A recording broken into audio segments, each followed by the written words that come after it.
Saksakalyan gunarnavasya Vande Guru Sri Charanarabindam.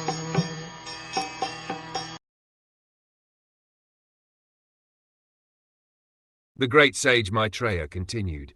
Maharaj Dhruv was very dear to the Supreme Personality of Godhead. When he heard the sweet speeches of the Lord's chief associates in the Vaikuntha planet, he immediately took his sacred bath, dressed himself with suitable ornaments, and performed his daily spiritual duties. Thereafter, he offered his respectful obeisances to the great sages present there and accepted their blessings.